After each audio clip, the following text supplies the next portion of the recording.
Hello again, everybody. I'm Paul the Nitro Skywars here. Welcome to this edition of Nitro Memories, the first episode of the new year of 2025. Thanks so much for joining us. Today, we're going to look back at October 1989.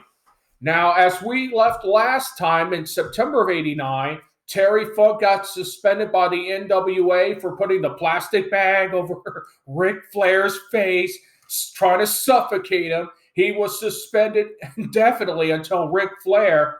More about that in a moment. And of course, in the World Wrestling Federation, the Macho King and Hulk Hogan continued their feud for the World Wrestling Federation title. And Hulk Hogan began focusing on Ted DiBiase while the Ultimate Warrior began defending the World Wrestling Federation Intercontinental title against Andre the Giant.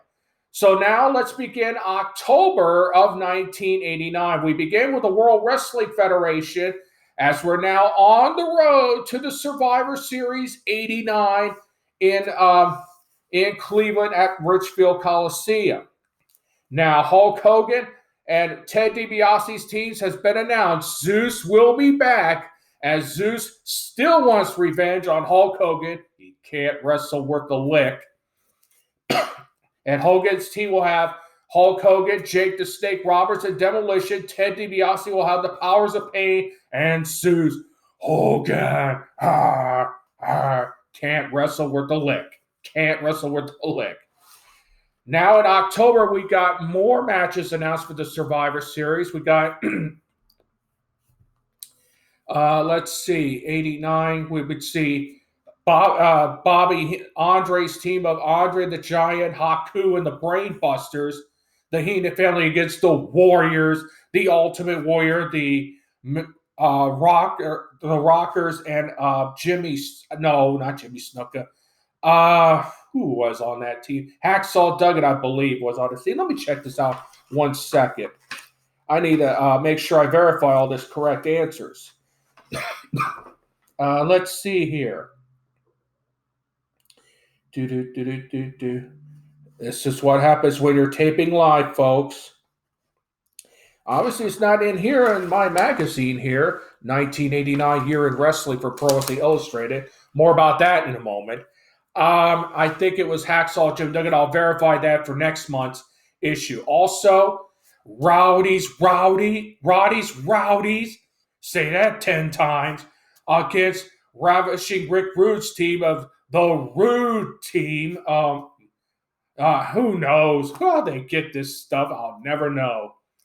Anyway, the Survivor Series was now down the road. Hulk Hogan was defending his World Wrestling Federation title against Ted DiBiase on Saturday night's main event. When Zeus interferes in the bout, he puts Hogan in a neck vice, snaps the neck. He didn't snap his neck, folks. He can't wrestle worth a lick. He can't wrestle worth a lick. And Hogan was down hurting his neck. I mean, come on, Hulk. Come on, real American peer. Oh, God. You have to check out my episode of For the Mind of the Nitro. I'll explain that as I looked at Raw on Netflix. But back in 1989. Meanwhile, the Ultimate Warrior was beating Andre the Giant, and in Iowa City, Iowa, I believe, he pinned him in 30 seconds. Think about that. He pinned Andre the Giant in 30 seconds. Who booked that? And he did it again in Toronto, I believe, and in Montreal. Why? He's Andre the Giant. Why would the Warrior beat him in 30 seconds in Toronto? Didn't happen to all the major other cities. It was like Andre was in control, Warrior was coming back, Warrior slamming Andre. I was like, it's already been done before. Why is Andre in the ring with the Ultimate Warrior? Now Andre's like, the Ultimate Giant. Yeah, you're getting beat by the Ultimate Warrior, Andre. At that time, Andre was well past his prime at this particular point. Let's see.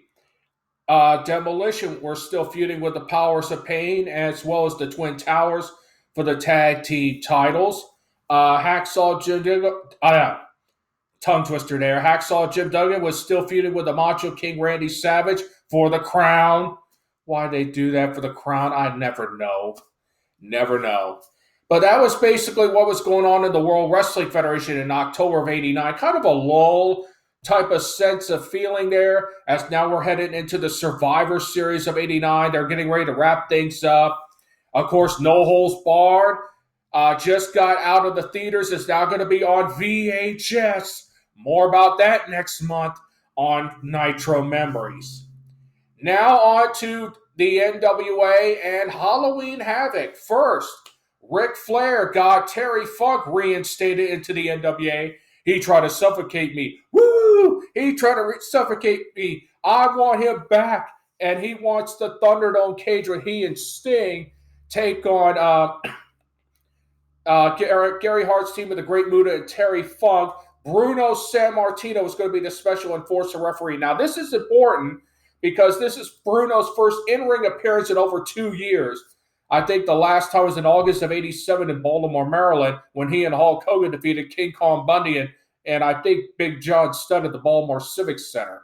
Think about that for a great match. I wish I was there to see that. That would be great.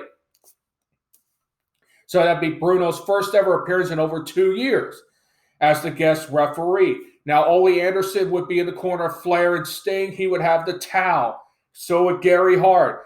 In order to win the match, the opposing team's manager had to throw in the towel, surrendering his team. There's Terry Funk.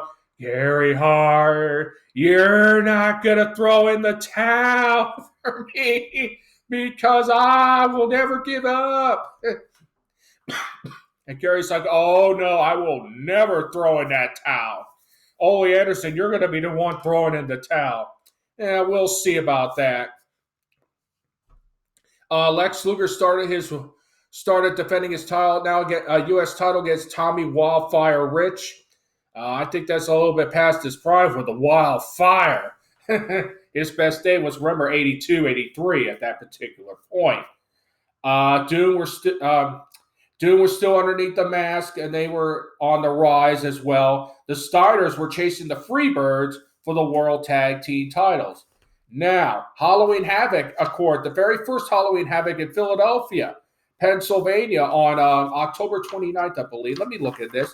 By the way, I'm going to reference Pro Wrestling Illustrated 1989, the year in wrestling, as my source.